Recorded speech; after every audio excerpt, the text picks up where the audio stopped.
सबसे पहले तो मैं वरुण पुरोहित जी आप ही से ये सवाल करना चाह रही हूं कि फिलहाल के लिए तो बच गई सरकार, लेकिन कितने दिन के लिए? क्योंकि जयराम ठाकुर कह रहे हैं भगवान भी नहीं बचा सकता है आपकी सरकार। हिमानी जी, जयराम ठाकुर जी तो इसलिए भगवान को नहीं मानते क्योंकि वो तो भगवान की जगह दूसरे मनुष्य को मानते हैं, इसलिए। लेकिन हम ऐसा नहीं करते। सरकार को कोई खतरा नहीं है। जहां तक असंतोष की बात है, देखिए पंजाब में भी कैप्टन अमरिंदर सिंह को हटाया गया। किसके लिए हटाया गया? उस कारण से पंजाब कांग्रेस ने लूज किया। सारा जो संकट है, भारतीय कांग्रेस जनता पार्टी नहीं है, तो कांग्रेस जनता पार्टी मिक्स हो चुकी, तो भारतीय जनता पार्टी हो चुकी, बीसीजे पे बन चुकी इनकी। तो लेकिन कांग्रेस पार्टी की जो आप लगातार मैंने कई बार डिबेट्स में भी कहा, जो राज्यसभा के उम्मीदवार हैं, आप किसको बना रहे हो? आप कार्यकर्ताओं को तो बना नहीं रहे हो। 3 बार जमानत जब्त हो गई, या आउटसाइडर्स को दे रहे हो। जैसे बीजेपी ने भी बहुत दिए राजस्थान के आउटसाइडर। अनुराग ठाकुर कह रहे थे आउटसाइडर था इसलिए हार गया। बीजेपी ने राजस्थान से बहुत आउटसाइडर दिए। तो ये जो इस प्रकार की गतिविधि चल रही है, मुझे राजीव गांधी जी याद आ रहे हैं। उनका कितना बड़ा विजन था, दूरदर्शिता थी। उन्होंने उस जमाने में 34-35 साल पहले एंटी डिफेक्शन लॉ बनाया। आज की सरकारों की जिम्मेदारी है ऐसा लॉ में उसमें अमेंडमेंट करें। आपके जो आला कमान अभी है, उनकी दूरदर्शिता या उनका विजन इतना नहीं है, क्योंकि ऐसा तो नहीं है कि एक रात में ये हो गया या कल राज्यसभा के चुनावों में ये देखने को मिला। ठीक है, वो आपने देखा कि रिजल्ट वो आ गया, लेकिन ये तो पिछले 1 साल से चल रहा था। जब से सरकार बनी थी तभी से चल रहा था। तो क्यों नहीं अब तक मैनेज कर पाए आप लोग?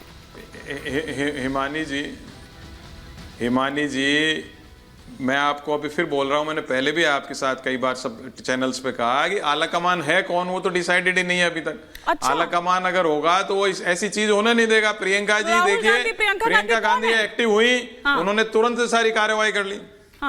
प्रियंका गांधी को वो पूरी पावर नहीं है। मैं आज फिर कह रहा हूं, प्रियंका गांधी के पास पावर होती, अच्छा, ऐसी स्थिति उत्पन्न नहीं होती। प्रियंका गांधी ने तुरंत एक्शन लिया। यूपी में भी आप देखो, गठबंधन तुरंत बनवाया। यहाँ भी सबसे बात की, खड़गे जी को ब्रीफ किया। तो ये जो जिसको आपको जो चीज देनी चाहिए वो नहीं दे रहे हैं। अच्छा। ये तो सिस्टम की, हमेशा मैंने कहा सेंट्रल सिस्टम को दुरुस्त करने की आवश्यकता है। जहां तक बीजेपी है, आज की जो मोदी सेंट्रिक बीजेपी, वो तो छल कपट पाखंड, पार्टी विद द डिफरेंस तो रही नहीं। आज तो पार्टी दूसरे साथ डिफरेंस के साथ पार्टी में डिफरेंस की आप बात करते हैं, चाल चरित्र चेहरा की आप बात करते हैं, लेकिन सिद्धार्थ यादव जी कहां है वो चाल चरित्र चेहरा? नहीं, आपने पार्टी में डिफरेंस की बात की, छल कपट पाखंड की बात की, वही मैं कह रही हूं। सिद्धार्थ जी, वैसे आपसे ज्यादा उनको अपने से ही शिकायत है, अपनों से ही शिकायत है, क्योंकि वो कह रहे हैं कि हमें तो अपनों ने ही लूटा है, गैरों में कहां दम था। हिमानी जी, आज की इस पूरी बात पर एक मैं शेर अर्ज करूंगा, वैसे मैं कम करता हूं। बेवफा तो वो खुद थे, बेवफा तो वो खुद है, पर इल्जाम किसी और को देते हैं। पहले नाम था मेरा उनके लबों पर, अब वो नाम भी किसी और का लेते हैं। सर, जब गैरों से मोहब्बत हो जाती है तो अपनों में खामी नजर आती है। एक शेर मेरा भी। टीवी चैनल्स पे बैठ करके खुद एक्सेप्ट कर रहे हैं। जी, जब गैरों से मोहब्बत हो जाती है तो अपनों में खामी नजर आती है, वो आ रही है खामी नजर। नहीं हिमानी जी, खामियां तो इनके अपनों में हैं और वो तो खुल खुल के बाहर आ रही हैं। खोखला हो चुका है संगठन अंदर से। अगर प्रवक्ता भी टीवी चैनल पर बैठ करके बोलेंगे कि हमें पता ही नहीं कि हमारी आला कमान कौन है, हमारा शीर्ष नेतृत्व कौन है, और शीर्ष नेतृत्व लंदन में बैठा हुआ है, लंदन से वो बता रहा है कि भैया इसको ले लो, उसको ले लो। अगर विधायक 20-20 विधायक इतने महीनों से उनको कोई आला कमान सुनने वाला नहीं है, कोई एक बैठक संगठन की इनके विधायकों की सुध लेने वाली नहीं है, जो इतने महीनों से इनसे पूछ ले, तो इल्जाम किसी और को क्यों देते हैं आप अगर नहीं सेटिस्फाई कर पा रहे हो और आपकी पूरी पार्टी का फोकस हो चुका कि एक परिवार के भरोसे ही हम ये पूरी पार्टी चलवा लेंगे, तो आपका डिफरेंस कहां बच गया? आप कौन सी कांग्रेस है? अपने आप को जाकर के देखिए तो आईने में। आप इस देश में 60 साल तक आपने राज किया था, आपने इस देश में सबसे लंबी सत्ता चलाई, और आज आपकी ये हालत हो चुकी कि एक परिवार के पुरोहित जी, आज विक्रमादित्य जब प्रेस कॉन्फ्रेंस कर रहे थे तो आपने सुना होगा, जलालत की बात कर रहे हैं, अपमान की बात कर रहे हैं, वो अपने पिता की बुत की यहां पर बात कर रहे थे, मां का भी अपमान किया गया, वो इसकी बात कर रहे थे, गंभीर आरोप लगा रहे। मतलब वो जिन्होंने पार्टी खड़ी की वहां पर। मैं अब उस पे भी आ रहा हूं हिमानी जी। पार्टी खड़ी तो कार्यकर्ता करता है, कोई अच्छा। कुछ नहीं करता। वीरभद्र जी ने कुछ नहीं किया। मुझे बताइए, उनके पिताजी को कितनी बार मुख्यमंत्री बनाया हिमाचल? अच्छा, मैं कह रहा हूं कार्यकर्ता के रूप में किया, उनको क्या नहीं मिला? कितनी बार मुख्यमंत्री बन गए, और क्या नहीं बनी? उनकी पत्नी क्या नहीं बन गई? बेटे को क्या नहीं मिल गया? कार्यकर्ता को मिल रहा है जितना उनको मिला। सारे कार्यकर्ता मिलके पार्टी खड़ी करते हैं। आज तो खड़ी हुई नहीं कांग्रेस, वरुण जी, आपको कितने तो साल हो गए सबसे कांग्रेस समस्या है, को आपको गाली इसलिए परिवार ये के जो मैं लिए कह रहा हूँ ना, सबसे डिफेक्ट कौन आपको सी जो है, बताया सोच लीजिए मैंने, कौन एक ठीक एक है। करके। हाँ हाँ कितने, अरे यार अब आप बोलोगे, अब आप बीच में बोलने मानोगे नहीं। आपको तो ये संस्कार है, फिर कहते हो कौन सी कांग्रेस, ठीक है, आपकी ठीक है। कौन सी बीजेपी है, हाँ। बीच में बोलते हो। मैं तो नहीं बोलता कभी किसी की भी। अरे आप देखिए, इतनी ये देर जो- से बोल रहे ये थे जो वरुण जी, तब तो इसका कोई जो बात root नहीं हुई। cause है, वो मैंने एक grassroots टिप्पणी कर दी तो आप ऐसे उत्तेजित हो जाते हैं। आप तो बहुत भले व्यक्ति हैं। अरे मैं तो नहीं बोला ना बीच में। ठीक है, ठीक है, अरे एक मैं एक तो कर नहीं- एक एक कर बाकी बीच गेस्ट में का नहीं भी बोलना रुक करना चाहिए है। सिद्धार्थ जी, बीच में नहीं बोलना चाहिए। अगर डिबेट 1 घंटे की हो ना तो बीच में बोल सको, 40 मिनट में आप बोल दोगे क्या डिबेट सुनेगा तू? ठीक है, वक्त जाया हो रहा देखिए, है। जो रूट कॉजेज हैं उस पे जाना चाहिए हमेशा। रूट कॉजेज हैं, हाँ रूट कॉजेज है पूंजीवाद की ठीक है। प्रवृत्ति। पूंजीवाद की प्रवृत्ति आ जाएगी, विधायकों में सांसदों में कहाँ भागेंगे? सत्ता के ठीक पीछे, है। पैसे के पीछे। मैं तो आप पूरे दोनों देश को में जरा देखने रोक को रही मिल रहा है सब पार्टियों हाँ, में। मैं आप उत्तर दोनों प्रदेश को का जरा तो रोक रही हूँ। हाल ही माफी के साथ वरुण पुरोहित जी, मेरे साथ अजय शुक्ला जी भी जुड़ चुके हैं, ममता जी का भी मैं रुख करूंगी, संजय जी का भी, लेकिन जयराम ठाकुर जी इस वक्त हमारे साथ जुड़ चुके हैं, पूर्व सीएम हैं और बीजेपी के नेता हैं। जयराम ठाकुर जी, पहाड़ की सियासत में जबरदस्त उठापटक देखने को मिल रही है। फिलहाल तो बच गई है सरकार, लेकिन आप तो कह रहे हैं कि भगवान भी नहीं बचा सकता है सरकार।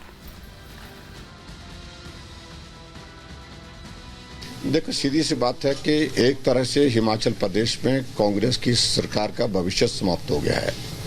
उसकी वजह यह है कि बजट भले ही उन्होंने आज पारित किया, लेकिन बजट पारित तब हुआ जब भारतीय जनता पार्टी के 15 सदस्यों को उनको सस्पेंड करना पड़ा, निलंबित करना पड़ा, तभी जाकर के उनका आंकड़ा पूरा हो पाया है। और ऐसे में इस सरकार का कोई भविष्य आने वाले समय में नहीं दिखता है। भले ही आज सरकार बच गई है, लेकिन लोगों की नजरों में सरकार गिर चुकी है। हिमाचल प्रदेश में ये परिस्थिति है। आप उनके भविष्य की बात कर रहे हैं कि वो समाप्त हो गया है, लेकिन आपका क्या भविष्य है? क्योंकि ये सुक्खू जी ये कह रहे हैं कि इतनी तड़प क्यों है आपको, हमारी सरकार पूरा 5 साल करेगी और मैं एक फाइटर हूं, वो ये कह रहे हैं। नहीं, देखिए, बिल्कुल हम तड़प नहीं दिखा रहे हैं। हम यही उनसे पूछते हैं कि 1 साल के ही कार्यकाल में आपके विधायक आपसे नाराज होकर के पार्टी छोड़ने के लिए विवश हो रहे हैं।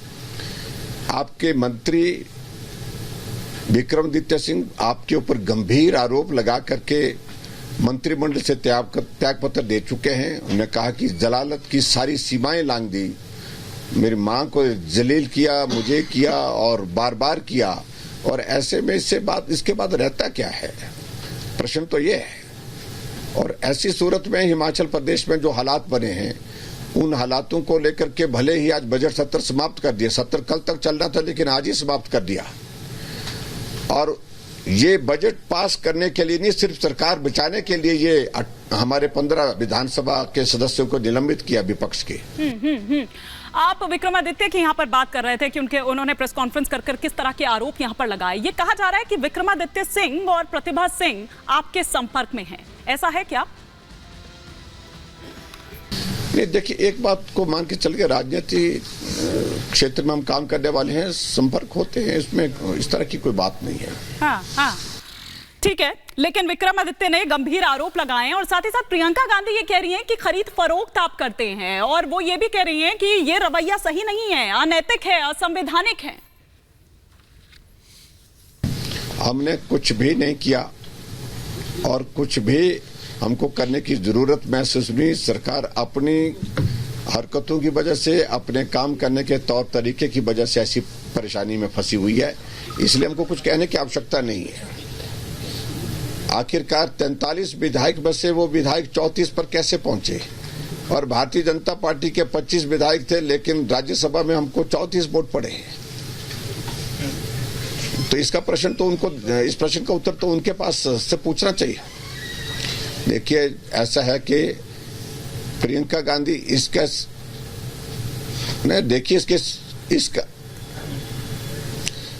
देखिए, उनके कहने से कुछ नहीं होता है। अंतरात्मा की आवाज से विधायकों ने कहा हमने मतदान किया है। हम कब से कह रहे हैं, विधानसभा के अंदर, विधानसभा के बाहर एक बार नहीं अनेकों बार कह चुके हैं, लेकिन उसके बावजूद भी कोई फर्क नहीं पड़ता है। बात नहीं सुनी जाती है, बात नहीं मानी जाती है। अंततः हमको ये कदम उठाना पड़ा है। और मैं इतना ही कहना चाह रहा हूं कि इस सारे विषय के लिए अगर कोई जिम्मेवार है तो हम नहीं, वो अपने आप आकलन करे, अपना असेसमेंट करे। जयराम ठाकुर जी, आपने ये कहा कि कुछ जो विधायक हैं वो आपके संपर्क में और हैं, वो जिन्होंने क्रॉस वोटिंग नहीं की, कांग्रेस के पक्ष में वोट किया वो भी, लेकिन एक विधायक जिन्होंने कल क्रॉस वोटिंग की है उन्होंने आकर माफी मांग ली है। सुक्खू ये कह रहे हैं, वो कह रहे हैं कि उन्होंने गलत कर दिया और अब उनको ये आभास हो रहा है। देखिए, उनके कहने से कुछ नहीं होता है। अंतरात्मा की आवाज से विधायकों ने कहा हमने मतदान किया है। हम कब से कह रहे हैं, विधानसभा के अंदर, विधानसभा के बाहर एक बार नहीं अनेकों बार कह चुके हैं, लेकिन उसके बावजूद भी कोई फर्क नहीं पड़ता है। बात नहीं सुनी जाती है, बात नहीं मानी जाती है। अंततः हमको ये कदम उठाना पड़ा है। और मैं इतना ही कहना चाह रहा हूं कि इस सारे विषय के लिए अगर कोई जिम्मेवार है तो हम नहीं, वो अपने आप आकलन करे, अपना असेसमेंट करे। ठीक है, बहुत शुक्रिया जयराम ठाकुर जी हमारे साथ जुड़े।